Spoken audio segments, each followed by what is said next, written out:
continue as a healing circle or as a reflection circle for the other person who's willing to come to circle, but no forcing. That's how we've held on to the fidelity and the trust that we've developed in doing circles. Nancy, do you want to add? The other thing that I would add is that you can always, keep revisiting it. Would you like to sleep on this? What are your concerns? What are you worried about? But the other thing is that if someone doesn't participate face to face, they still might participate by writing something about how they felt about what had happened, and someone else could share that with them, so they can feel the process. They can go through the process of reflection and talking about what they're thinking and feeling and how they've been affected and all of those sorts of things, but they're not literally there face to face, but that's useful. And the other thing that I would say is, even if people don't come to the circle, the fact that you sat and talked with them is important in and of itself. I think that we're going to have to leave it at that to go on to the next slide, because we're just a tad bit behind in Rita and our impeccable plan. So let me go to the next slide, and we will have another section of questions in a little bit. So this section is about implementation. It's about how do you set up a set of practices? How do you get interest? How do you get buy-in? How do you make sure that people do those practices that you've taught them and that they do it well? How do you check for fidelity? How do you see if what you're getting are the outcomes that you want? So implementation is a framework for building a restorative school and keeping it in place. Next slide.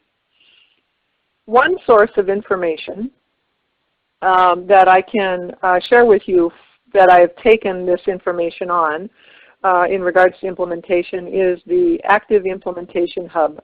If you just Google AI Hub, it's the first thing that comes up, but there's a link there for you as well. This comes from the University of North Carolina, and it is from this science of implementation that is presented through the AI Hub that PBIS, for instance, Positive Behavior Interventions and Supports, created their framework for implementing PBIS. Mark Thorsborn and Peter Blood also have a really good book on implementing restorative practices in schools, which is called, cleverly enough, Implementing Restorative Practices in Schools, and I can recommend that one for folks as well. Next slide. So there are many ways of organizing implementation, and this is just what I got from, this is what we use at the Department of Education in Minnesota. There are 4 stages. Just keep animating, Matthew, until you see 4 circles and 3 arrows and a big long arrow. The 4 stages are exploration, installation, initial installation, and full implementation. So that would be things that take between 2 and 4 years to make happen. So there's good news and bad news. The bad news is that it takes 2 to 4 years to put this in place, and the good news is you don't have to do it tomorrow. As a matter of fact, you can't actually do it tomorrow. It takes time to install all of this in something as large as a school district, much less a school district, school building, much less a school district. Each of these stages are needed, but they're not necessarily something that you go through in a linear fashion. You might start out with exploration, go to installation, and then realize you have to go back to exploration. So for instance, you explored and thought, what we need is a practice in the office to reduce suspensions and expulsions. And you train a bunch of people, and they learn how to do circle to repair harm. And you start implementing that in your 3rd stage, and then you go, we went to this great webinar, and I realized that I have to train everyone in the school. So you go back to exploration in order to teach everyone in the school about restorative practices and their part to play in it. Next slide. So I'm going to take each one of these in bits and just talk about them in a little more detail. So exploration is about setting up and getting buy-in and creating a plan. And it is very much like a puzzle. Keep animating until you get to this works, Matthew. It's very much like a puzzle. There are many pieces that you have to put together. So you've got to get leadership support. That means that you really probably need to get the principal and the superintendent to sign a piece of paper saying that they think this is a good idea, that we should explore this. You need to set up a team. We have used advocates for many years with restorative practices in schools, and that's fabulous. But eventually advocates retire or they win the lottery and move to Hawaii. And so you want to have an implementations team so that anybody who moves anywhere can be replaced by another person, and that you always have a group of people who are responsible for holding the practices and the coaching and the implementation in place. You want to figure out what your needs are and what your resources are and see if they all match with restorative practices. And you have to communicate with everybody. You have to communicate with the staff, with the students, with family members, with community members, with school board members. If you leave any of them out in telling them that you're thinking about this, then they might come back and go, you didn't tell me and I'm frustrated. You want to identify restorative practices resources both in the school and in the community. And so what I mean by that is that a lot of people have learned about restorative practices, I think probably all over the country, and there may be at least 1 or 2 or 3 people in any school building who know something either about building, using Circle as a community building process or other things that are related to that Tier 1 stuff, or people who know how to do repair of harm or have had some kind of training. You want to identify those people and bring them in and help shore up their skill set so that they can help support other people. And then you need to go into the community and find out who in the community can also help you. Are there people in court services like restorative justice planners who do restorative practices for court cases? Are there community organizations? In Minnesota we have restorative organizations that do restorative justice in the community, or dispute resolution centers or mediation centers who also do restorative justice. And then are there people who know this because it's part of their culture and part of their practice? Certainly the indigenous peoples in a community are a place of wisdom and knowledge, and recognizing them and finding them and honoring them is an important thing to do. But also there are people from other countries who have come to the United States who may also have had experience with restorative practices as well. The Somali community is one group in Minnesota that comes to my mind in regards to that. And you want to identify them and bring them on board and access their knowledge and their wisdom and their support. Figure out what your barriers are. You do all of this. All of these puzzles are put together so that your work results in a plan for implementation. So let me talk, next slide, about exploration a little bit more. Let's take a look at just that section of communication. Communication is really, I would say, another term for how do we get buy-in from people so that they are willing to do this process. And one of the schools that I've been working with have tried a couple of different things. They have tried holding staff circles so that staff members can learn the circle process.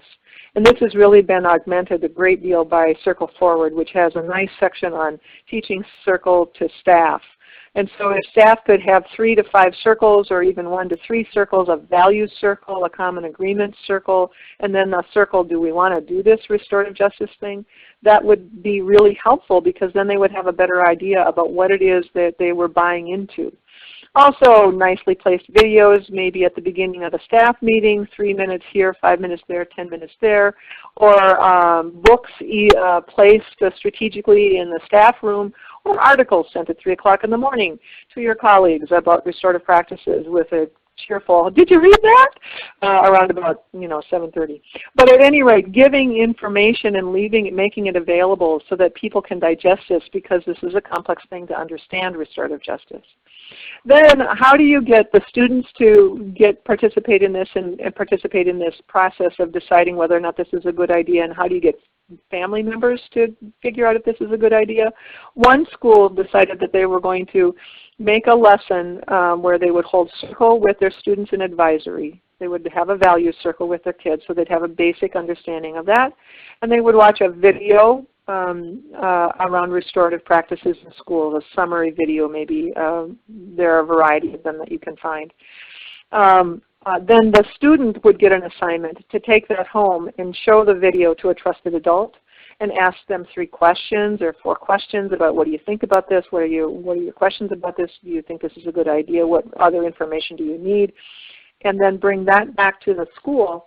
And then after everyone has at least seen the video and experienced a little bit of restorative practices, ask the folks, do you want to do this? And survey everyone. Next slide. So a theory, or one, not theory, it's just a suggestion about how to get people to want to be interested in buying in, to get them interested in even wanting to sit in a circle to consider this, is to create a sense of urgency. And these are all examples of things that help to create a sense of urgency in Minnesota. Having a discussion about school to prison pipeline and really unpacking that for people and explaining it to them and seeing how there may be things that are happening in school that help to support that phenomenon. Disaggregating data and looking at disproportionality both with kids of color as well as with special education students. Having the community come and give encouragement to the school district and say, I think you should do this differently.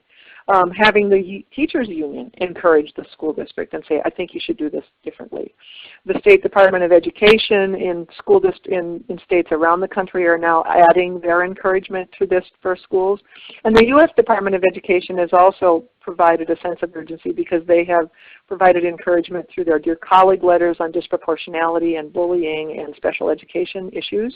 And then they also provide support for school districts that need remediation in regards to those aforementioned topics. And that is one of the reasons why some of the school districts have gotten a sense of urgency and decided to try to take up restorative practices. Next slide. But I think the most significant, the cornerstone of helping people understand why you'd want to consider doing restorative practices is to hold a values circle.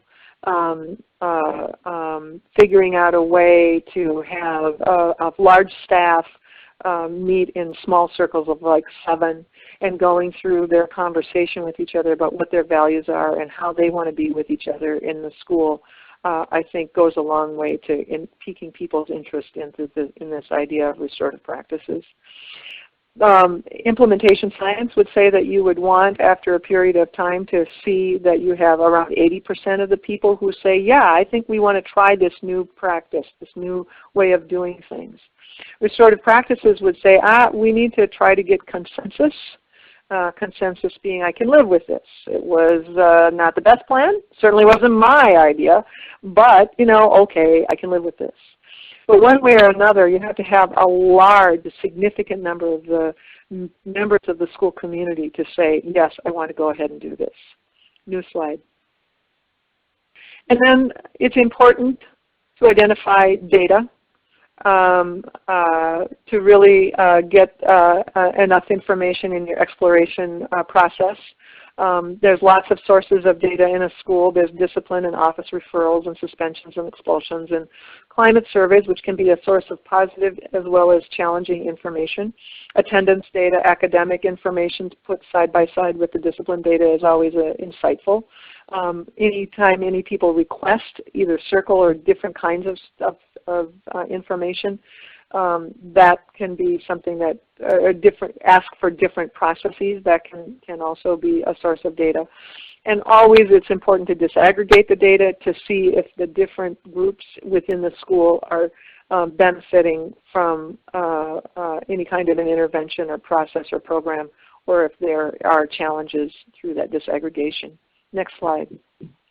So those are some components of exploration.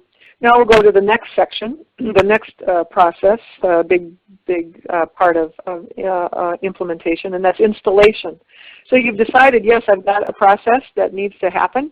I want to do some things differently in my school. And a lot of people make a mistake and they jump over installation and they go right to implementation. We're going to do this today. We're going to do circles today. We're going to do repair of harm right now. You have to train people how to do it first. Makes me very nervous if people just expect that somebody is going to be able to run a circle in a classroom without that teacher having had any training. We wouldn't expect a teacher to teach anything in a classroom without having had some training. And the same thing is true with restorative practices. So there needs to be a training plan. Who are you going to train first, and on what? Is it an intervention or is it the prevention component? Is there money for this? Do we need to change some policies in regards to this? Do we need to have a set of procedures so that everybody knows what it is that they're supposed to do? Should we write a manual so that we can train new people when they come in and they always come into a school? And critically, are we going to be able to provide coaching? Next slide. Coaching is probably the most important component of installation. And here's why it is so essential. If you look at this slide, you see training components, knowledge, skill demonstration, and use in the classroom. Those are all outcomes. So if you train people, for instance, with theory and discussion, they'll gain 10% of the knowledge, 5% of skill demonstration, but will they use it in the classroom? Probably not. If you do practice and feedback in training, 60% knowledge, 60% skill demonstration, and about 5% use in the classroom. But if you've got coaching, you have 90%, 95% use in the classroom. So coaching is absolutely essential in order to be able to get the bang for your buck for the training, because the training is probably going to cost you some kind of money, if not just time. Next slide. So then we go to the third section, which is initial implementation. So now the school is essentially a teenager, because this is a pretty awkward stage. People have been trained and they're trying new skills, and that always feels a little uncomfortable. And the school is trying to accommodate the new way of doing work, and that always feels a little uncomfortable. And so it's very possible that people are going to think, well, shoot, it's just quicker if I just suspend the kid and forget this restorative stuff. But the thing that will help people get through the awkward stage, just like what we do when we're working with youth, is we provide coaching. We give them some data, some feedback to show them the quick wins or the early wins or the whatever. Give them encouragement. Good job. You tried it. Hooray. And of course, celebration is as important for adults as it is for anybody else. It's about getting started and so that you can get better. And one thing that I would say to people who are really frustrated having to try new things is that, well, this is a way for you to stave off dementia because you're building new neural pathways in your brain by trying a new thing over and over and over again. Okay, so next slide, full implementation. So finally, after 4 or 5 years, full implementation means that this is the way we do things around here. This is the culture of the school. The innovation has become no longer an innovation but a standard practice. And the AI Hub identifies that as being 50% of the staff do the practice. There's a practitioner, organizational, and community practice policies and procedures. All of that stuff is written down. People know what it is that they're supposed to do. There's continual evaluation of outcomes and practices, and you have a fully functioning implementation team, which really doesn't ever go away because in any school district, people keep moving. And there's always going to be new staff that you need to train and bring on board so that they are able to, new board members, et cetera, so that they know how we do things in this school. Next slide. So, questions or comments? Okay, thank you, Nancy and Rita. Okay, so please press 1 on your telephone keypad if you have a question. And those of you that we weren't able to get to the last round, if you still have a question, please re-raise your hand by pressing 1 on your telephone keypad. Sharon, welcome. Your mic's open. Yes, hello. I'm calling in from South Bend, Indiana. I just wanted some further explanation in the exploration stage when you were speaking about parent and community circles. That was one of the bullets on the slide. I wanted to know what your experience has been in engaging with the wider community and parents in these circles and exploring bringing restorative justice to a community. Well, I would have to say that the school district has not done that yet. This idea of providing education to the parents is something that the school district that I'm working with that came up with the idea is going to do in the second half of the school year. In regards to other ideas that folks had, one idea was to have circles in as part of the, what's the word I'm looking for, as part of parent-teacher meetings, PTA meetings, when people come for any kind of event at a school, to have an opportunity for people to learn the process, maybe be taught by students who might be able to teach them that process. I do know that some school